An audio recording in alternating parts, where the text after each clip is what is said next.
Hi everyone, and thank you again for watching Gaffer and Gear. In today's episode, we're going to take a look at the CF12 Fresnel. So this is the new Fresnel that's out for the Aputure Storm lineup. That's their 1200X and 1000C.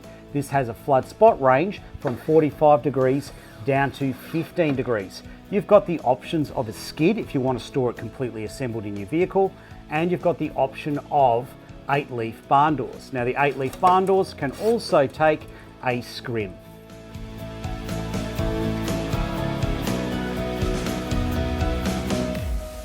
Let's start off with the usual disclaimer. Aputure are not paying me any money for this review, but they did send me the Fresnel for free, including the barn doors, the 1200X and the 1000C that we use later on in the review was all supplied for free to me by Aputure, and I do get to keep it. So you need to be aware of that, because on some level that could possibly affect my opinion. Now, at the start of this episode, we're going to have a look at the Fresnel with the 1200X, and later on we're going to have a look at it with the 1000C. Now, the 1000C part of this episode has been lifted from the 1000C review. So if you've watched that review already, you don't need to watch that section. But just a reminder that my episodes are indexed and chaptered, so you can skip to the sections that interest you. Let's go through the pros and cons, starting off with the cons first to get those out of the way.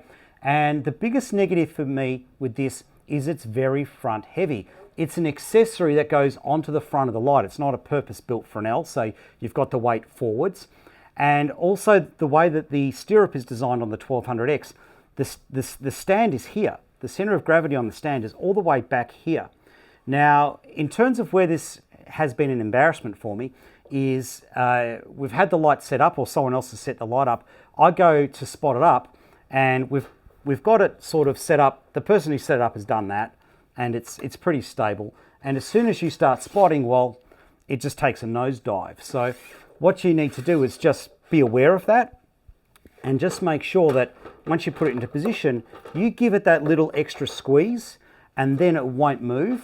Now, I don't think that that's going to damage the locking mechanism at all. I think the locking mechanism could easily take the weight of this for several years without a problem, but it is something to be aware of.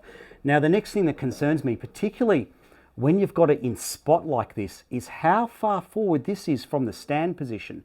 So I would be very concerned about having a junior crew member put this on a tall stand. If they don't have the weight under a leg, or if they don't have it perfectly balanced, or they don't have it shot bagged properly, I would be a little bit concerned about this falling over if it got a gust of wind. So that's one of the reasons I always like the lights to be balanced. I'm not a fan of this sort of offset. And you definitely do not want to put this high up on an aluminium stand. I reckon it would just have too much flex in the pipes. In terms of other negatives, it does have a little bit of a weird spill situation if you don't have barn doors on. This so far has not been a problem for me. And the other thing to be aware of is it does have quite a sudden drop off on the edge of its beam. Now for me this is a pro, because I like to be able to control my lights. But if you're anticipating some drop off on the edges for the actors to walk in and out of, well, you're not going to have that. Let's get into the pros, and the big pro for me is the dual optics.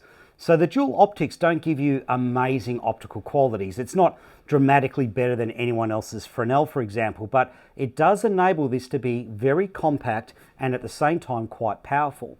So, for example, the two optics working together here enable us to get our 45-degree flood from a Fresnel that is only that big, right? So that is a big plus for me, because that means that all of my storms, so I'm going to have 4 of these 1200Xs in my large van. I've already got 3 in my small van, plus 2 1000Cs in each vehicle.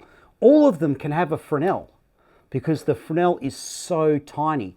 Now, in terms of spotting it up, now it does spot with one hand, okay? So if you're up on a light stand, you can just use one hand to flood spot it. It's very well designed. But in terms of the spot, this measures in slightly brighter than the narrow reflector. So have a look at the size of the narrow reflector compared to the Fresnel packed up. Now when you're looking at it, it does look like it's made of plastic, but it's actually metal. And you've got clear beam indicator markers on both sides of the Fresnel. So it doesn't matter which side of the ladder you're up, you can read what your beam angle is. The integrated carry handle on the top works fantastic with the handle on the back. I found this particularly handy for getting it off a light stand. I just turn the light upside down and then use both of the handles. Now, just something to be aware of, otherwise it'll be a gotcha, is the barn doors are sold separately. As an additional option, you can also buy skids that screw into the bottom of the light. Now, the next big pro for me is the storage options for this. They've actually designed the carry bag that comes with the 1200X and the 1000C so that you can rearrange the padding and store the light with the Fresnel attached. You can also fit in the controller, store the barn doors on top, and you can even throw in the wide reflector if you want. But just to note, this bag option only works if you don't have the optional skids. Now, the Fresnel does come in a bag, and some people have discovered that the controller and the cables fit into the bag. So if you're going to store the light in your vehicle on the optional skids, you have a small bag that you can fit the controller and the cables in. Now, because of storage limitations that I have in my vehicles, I don't have skids on all of my storm lights, and I do miss them because they are a good point that you can grab onto to do adjustments. So in my small van, I've got three 1200Xs, which are all stored in the bags. The 1000Cs are being stored on their skids because the bags didn't fit on the shelf. And in my large van, I'm going to be putting the lights on even smaller shelves. So I'm going to leave the Fresnel attached and not have the skids. Now, in terms of the optional barn doors, which I think are a must, they are a little bit shinier than I would like. They're definitely not the worst I've come across though, but they're definitely not the best. And in terms of the 8-leaf barn doors, if it's a bit windy, these are a little bit loud. And on the front of the barn doors, you've got an insert for putting in a wire or a scrim. Unfortunately, these are the only size wires that I've kept from the old days, and they don't fit this unit. Let's start off looking at the 1200X with the Fresnel with a brightness comparison to a 1200B with a Fresnel. Now, I just want to point out, this is not the brightest Fresnel that Nanlux have available for this light, but it is their compact. It's the only one that I've got. So we're doing a comparison to a compact setup versus a compact setup. Now, both Fresnels have matching flood and spot beam angles. Set to 3200 Kelvin in full flood, the 1200X came in at 69% brighter than the Evoke 1200B. And in full spot, it came in at 111% brighter. At 5600 Kelvin, the 1200X was again 53% brighter than the 1200B and 93% brighter in spot. Let's have a look at the testing of the Fresnel, first off with the 1200X. Now, first I'm going to show you some interesting characteristics with the spill. In order to show this, I'm exposing for the ambient light in the room. Now, if you're an old school gaffer or cinematographer, you would not be expecting this sort of spill issue off a Fresnel. Now I'm doing the exact same thing again, but this time exposing to the light. And as you can see, the issues are not as obvious. But they are there, and there's something to be aware of. And finally, this is a pass with the barn doors on, and the problem is almost completely alleviated. But you can't always work with the barn doors, especially if it's windy, for example. Now I'm going to do all of these passes with the barn doors off and the light set to full flood. And I have the CCT in the top right hand corner. As you can see, regardless of the CCT you dial in, it's got a very consistent beam. But just note, it does have a sudden drop off compared to some other Fresnels. For some people this will be a con, and for some people like me, this is a pro.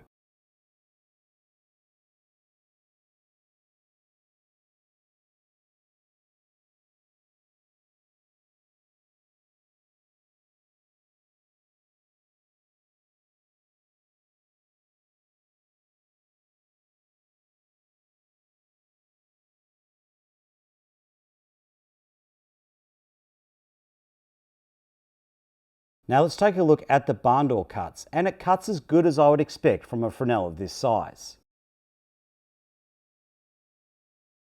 And regardless of the CCT that you dial in, the results are consistent.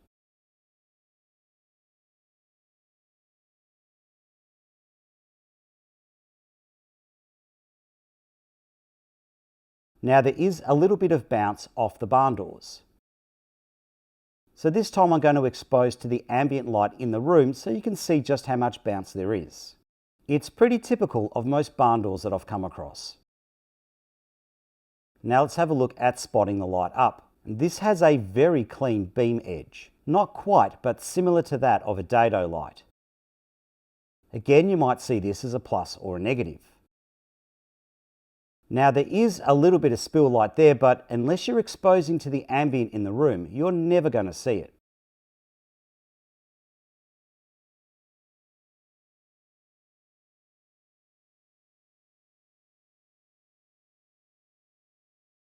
Now let's do some passes exposing to the center of the beam. Regardless of the CCT that you dial in, it has a very clean beam edge and a very consistent brightness across the beam.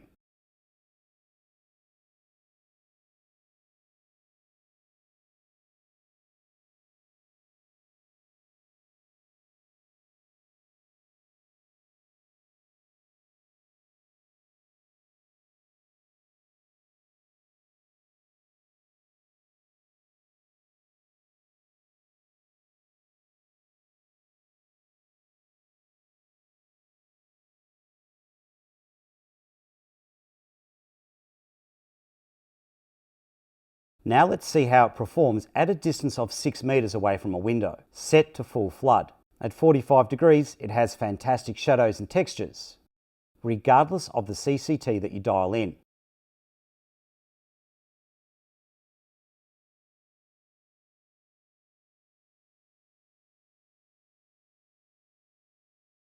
Now let's take a look set to 30 degrees. It's definitely not as sharp as it was in full flood, but it's still got very good shadows and textures. I have to admit, I was quite surprised by this.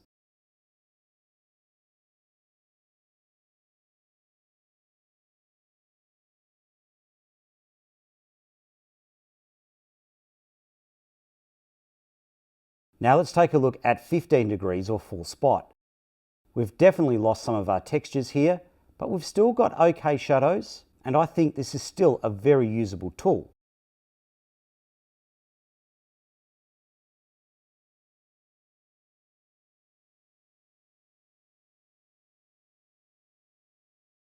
Now let's light up a larger area from a distance of 8 meters away from the door. And this is with the Fresnel set to full flood.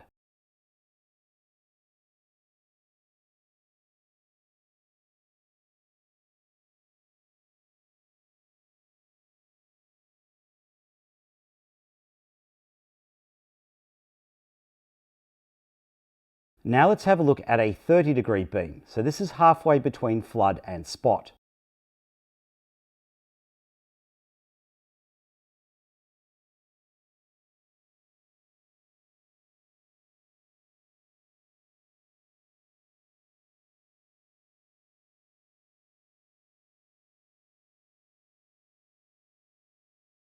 And now in full spot or 15 degrees.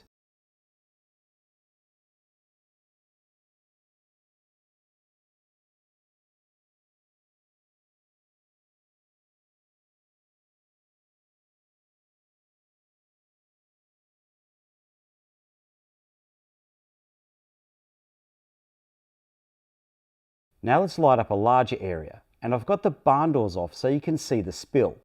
One thing to note is you can definitely see the 45-degree beam on the Fresnel. It has a very rapid drop off from that 45-degree point.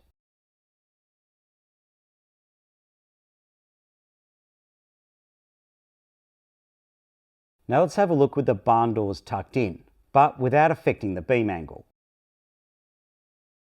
And as you can see, we've still got a little bit of spill off to the sides, but the bulk of it has been eliminated. I'll let you decide if this is an issue for you or not.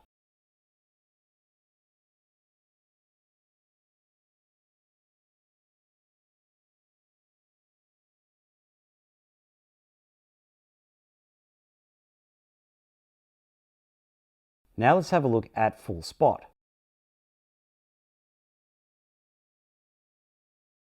And I'm deliberately exposing into the shadow areas here so you can get an idea of any spill light that exists.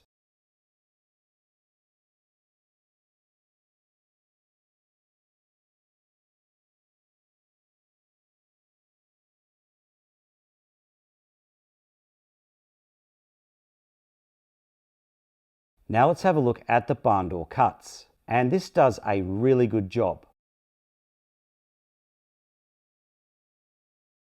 Now here you can see the spill light that's bouncing off the top barn door and hitting the grass just in front of the light. Now let's have a look at some spectrometer readings with the 1200X. When I dialed in 3200 Kelvin, I got 3206 with an SSI score of 87. The TN30 colour testing results were 95% average colour accuracy with an average 99% colour saturation. With the CRI scores, R9 and R12 were below 90. This is the spectrum distribution. And the Fresnel does introduce a slight bit of a magenta, giving the light a delta UV of minus 0.0017, which is still under the equivalent of 1/2 of a 1/8 correction gel. When I dialed in 5600 Kelvin, I got 5678 with an SSI score of 87. The TN30 colour testing results were 97% average colour accuracy with an average 101% colour saturation. With the CRI scores, R9 is below 90. This is the spectrum distribution. And with the light set to CIE daylight, it does come in a little bit magenta with a delta UV of plus 0.0012. This would still place it in a safe zone between the black body or Planckian curve and the daylight curve. Now let's have a look at the Fresnel on the 1000C, starting off with a brightness comparison versus the Evoke 900C with its compact Fresnel. At 3200 Kelvin, the aperture comes in at 57% brighter. At 5600 Kelvin, it comes in at 36% brighter. Red is 36% brighter, green is 21% brighter, and blue is 19% brighter. Now both Fresnels spot up to 15 degrees. And the difference here between the two is huge. At 3200 Kelvin, the aperture is 95% brighter. At 5600 Kelvin, it's 86% brighter. With primary red, it's 87% brighter, green is 71% brighter, and blue is 72% brighter. Now the spill light characteristics that were present on the 1200X are also present with the 1000C. Again, this is only really noticeable if you're exposing to the ambient light level in the room, but it is there and it is something you should be aware of. Now I'm doing the exact same thing again, but this time exposing to the light. And as you can see, the issues are not as obvious. But they are there and they're something to be aware of. And finally, this is a pass with the barn doors on and the problem is almost completely alleviated.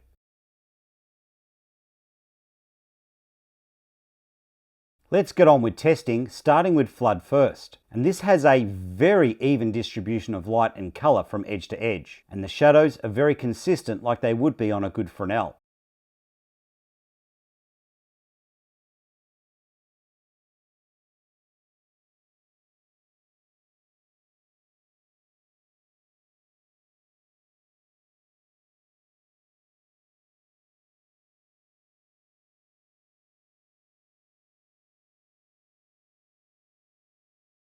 Now let's have a look at the light spotted up. And the beam edge is a bit different to what you might be expecting from a Fresnel. It's more like the beam edge you'd get off a dado light. This is either a pro or a con, depending on how you're looking to use this. But note it's got a very even distribution of light and colour, and the shadows are very consistent.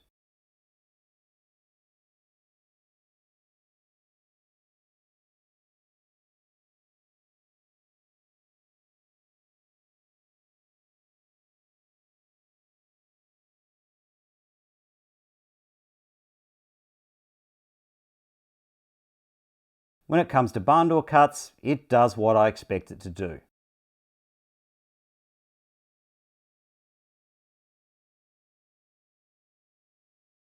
And the results seem to be the same regardless of the colour you dial in.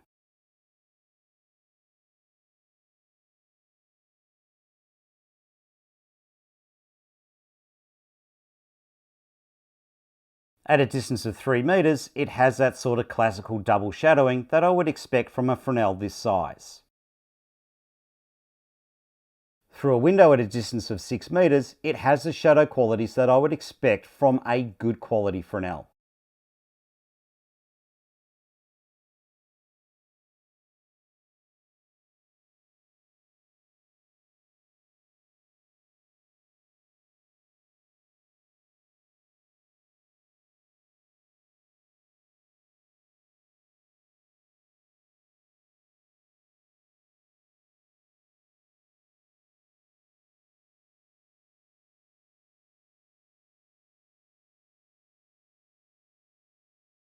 Now let's take a look at it in half spot at 30 degrees. And where this is surprising is the shadow qualities are still holding up. I was honestly expecting the shadows to be a little bit more murky than they are.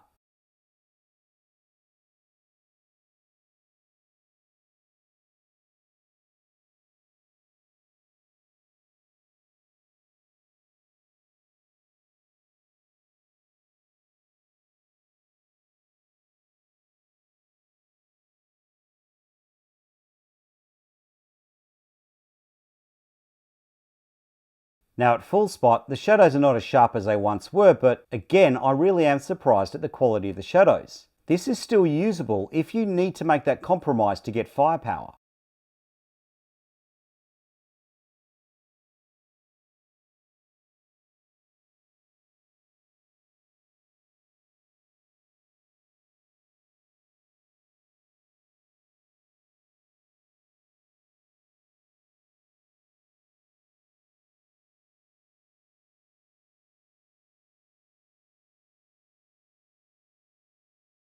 Now here I've deliberately got the barn doors all the way open so that you can see the spill light coming off the Fresnel. I'm doing this to help you gauge if this would really be an issue for you or not. In flood, it has that typical soft drop off to the edges that I would expect from a regular Fresnel.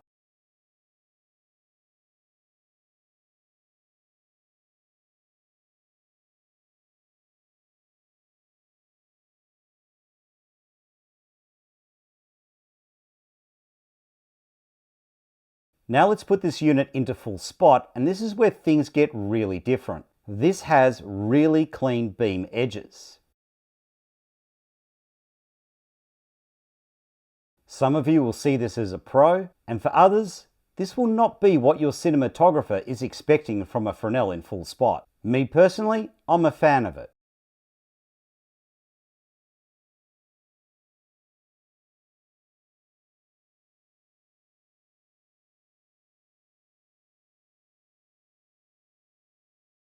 Now when I box up the barn doors, you can see that it gets rid of the spill.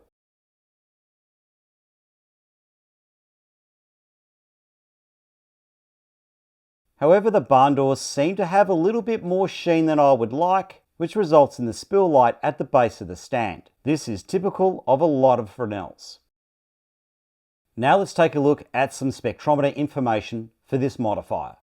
When I dialed in 3200 Kelvin, I got 3180 with an SSI score of 85. The TN30 colour testing results were 95% average colour accuracy with an average 102% colour saturation, with the CRI scores R9 is below 90. This is the spectrum distribution, and the white point came in with a delta UV of minus 0.0010, which would give it ever so slightly a magenta colour hue to a little bit less than 1/3 of a 1/8 correction gel. When I dialed in 5600 Kelvin, I got 5550 with an SSI score of 88. The TM30 colour testing scores were 97% average colour accuracy with an average 102% colour saturation. All of the CRI scores are plus 90. This is the spectrum distribution, and the white point came in with a delta UV of plus 0.0020. So if you're working to the Planchet curve, the light will have a slight green colour hue to roughly the equivalent of 2/3 of a 1/8 correction gel. But just to note here, the light is set to CIE daylight, not to the Planchet or black body curve. And if your camera's working to the daylight curve, then this would have an imperceivable magenta colour hue to roughly the equivalent of 1/3 of a 1/8 correction gel.